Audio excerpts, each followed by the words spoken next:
Hey guys, welcome back to another video. If you're new to my channel, hi, my name is Miranda. I teach about everything and anything related to the trucking industry and how to navigate this craziness. So if this is a topic that interests you, feel free to press that subscribe button down below. Now, I get a lot of questions about how do you start a trucking company? And I will be releasing a video, sort of like a crash course on how to start a trucking company.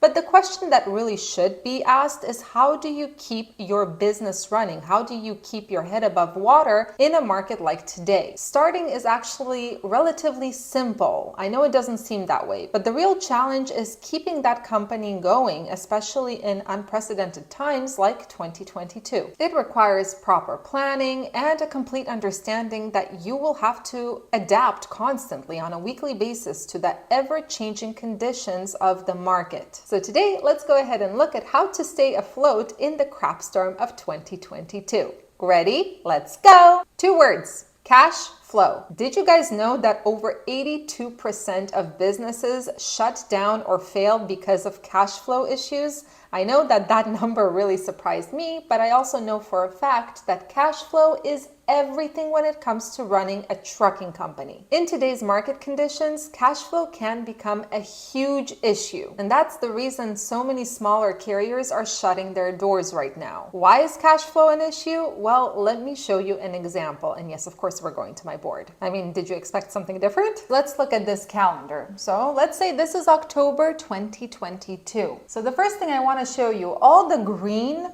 numbers right here, these are the invoices that are coming due, and you expect payment on these dates. Like on the 1st of October, you expect to get $4,150 for a load that you did about a month ago.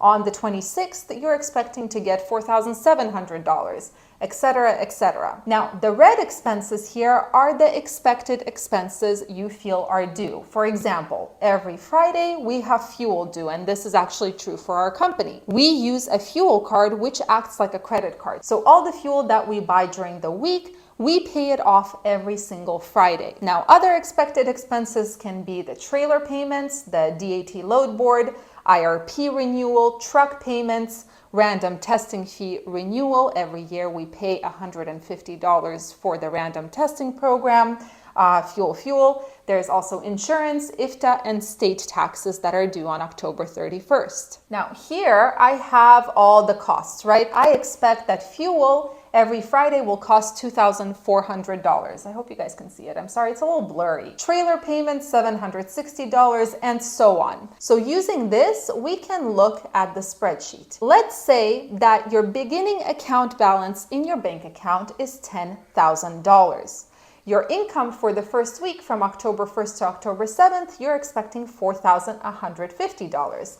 As you can remember, $4,150 from October 1st to October 7th. This is the only income you expect. The expenses for this week, you are expecting only fuel, so $2,400. So using this calendar, you can see that basically the beginning account balance is $10,000, and towards the end, you get $20,176 in your bank account if you follow this calendar and if everything is paid on time and you receive the money on time. But this is not realistic at all. Let's take a look at the second calendar. So this is the exact same calendar as the previous one, but now I added in some unexpected expenses. For example, maintenance, $3,500 some on the first came up. True story. Tools, tire service, scales, lumper, washes, scales. There's another maintenance, tolls, wash, tolls, etc., etc. So these unexpected expenses come up, the variable expenses. Now, fuel is also a variable expense, but you can pretty much predict from your previous operations what it will be. Let's say all of these unexpected expenses come up. Let's look at that beginning account balance and ending account balance. As you can see, you started with $10,000 and you ended with $13,000, almost $14,000 in your account if we're accounting for those unexpected expenses. But I'm sorry to say, this calendar is also not realistic. Let's look at the realistic version. What in the octopus-looking terror do you have here? Well, these are invoices that are due that are paid late. Unfortunately, today, most brokers are late with payments. So for example, this $4,150 that you were expecting to receive on October 1st actually gets paid on October 10th. The $2,000 that you were expecting to receive on October 11th gets paid on October 17th. Now the expenses are all the same as in the previous chart, but the payments are late. These payments right here are completely paid in November, which is something that unfortunately happens very often. Payments are late. So let's look at the chart right now. So again, the expenses didn't change from the previous chart, but the income did change because of when these loads were paid. So we start with $10,000 in our account. We end with $164 in our account. So here we go, $164.98 by the end of October in our account. We have a cash flow problem. Why is this a cash flow problem? Well, imagine that on October 31st, you're driving and then all of a sudden the transmission dies in your truck. What are you gonna do? Will you sit there until the broker finally decides to pay you so you can pay for maintenance? You see what I mean? And this becomes a snowball effect. The reason is because these things are due right away. You cannot say, you know what, I'm not gonna pay for the tire service I received today, or I'm not going to pay for the maintenance I received today, or I'm not gonna pay for the fuel or the IRP or whatnot. But brokers don't pay you on time. So you have all of these expenses that are piling up, that are coming due, the insurance, the IFTA taxes, the IRP renewals, the maintenance, the fuel, and the brokers are not replenishing your account to be able to pay these expenses. So what really causes a cash flow issue is that expenses are due right away, but brokers are often late with their payments. So basically, your account is getting depleted on a regular basis without a timely replenishment of that account. So how do we remedy this issue? Well, there's always factoring or quick pay by brokers. This is why factoring is such a popular practice among carriers, because even though you get less money because of all of those fees, you get it pretty much right away, which means yes, your gross and net income are less, but you don't have an issue with cash flow and you have enough cash to cover those expenses and keep your business running. But no matter whether you're doing factoring or choosing not to do factoring, you have to learn to manage your income and manage your expenses. Planning is everything in this business. The biggest mistake I see people making is that people expect to be paid on time by brokers. But let me tell you, 99% of the brokers will be late with payments, and it doesn't matter if their credit score and days to pay are excellent. They will be from 1 day late to up to 20, 30, or 40 days late. So do not rely on the money that you have technically earned but have not yet received. Number 2, don't rely on those extra accessorial charges. You had detention, layover, tonneau.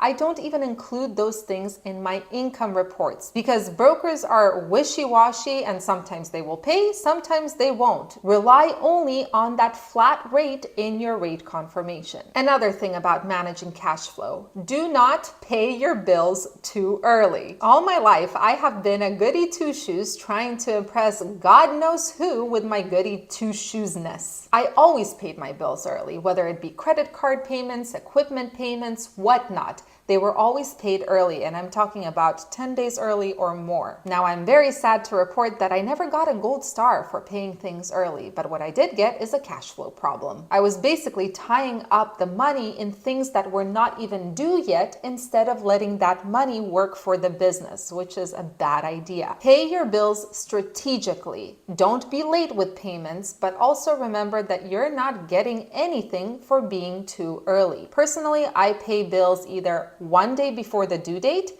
or on the due date, depending on how quickly the transaction goes through. Another thing you want to do is collect the payments from brokers as quickly as possible, and I am not talking about factoring here. When you get set up with a broker, most of them offer you a choice. You can either get paid by a paper check, which gets mailed to you, or you can get paid by ACH or direct deposit. Always choose the ACH payments because once the broker actually pays, you get the money within 1 to 3 days. Now, if the broker is paying by a paper check, once he mails it, it will take another week or more for you to actually receive that check that you can deposit into your account. Another thing you can do is get a business credit card, preferably one that offers cash back or points. Now, this is something I recommend doing only if you're good at managing your expenses because credit cards are debt, and all those debts can get out of control very quickly if you're not managing your cash correctly. But credit cards are an excellent way to free up some cash. For example, you have a truck payment that is due tomorrow. You use your credit card to pay for that truck payment, but that credit card needs to only be paid off in a month from now. So you are freeing up that cash for an extra month. Make sense? So to sum it all up, running a trucking business is not simply about looking at your income versus expenses and seeing if you're profitable or not. It's about cash flow. You can be the most profitable business out there, but if you have an issue with cash flow, you are in trouble. So managing your expenses and your cash is essential. It's a good idea to know what your fixed expenses are every single month or week or whatnot, and an estimate of your variable expenses for the week or month or whatnot. If I know for a fact that I have, I don't know, $6,358 due this month in fixed expenses, plus I'm estimating that fuel is going to cost $10,000 this month, I know for a fact that I will need $16,358 to cover those expenses, plus all the other variable expenses such as potential maintenance, potential tolls, washes, scales, and so on. That way I can predict how much cash I need in order to cover all my expenses for this month. Now, I operate on the principle of overestimating my expenses and underestimating the income, and I suggest you do the same. Anyway, I think this video has been long enough, but I hope it will help you with the management of your business. If you guys have any other suggestions of how to manage cash flow, I would love to hear them in the comments down below. Other than that, I'll see you guys in the next video.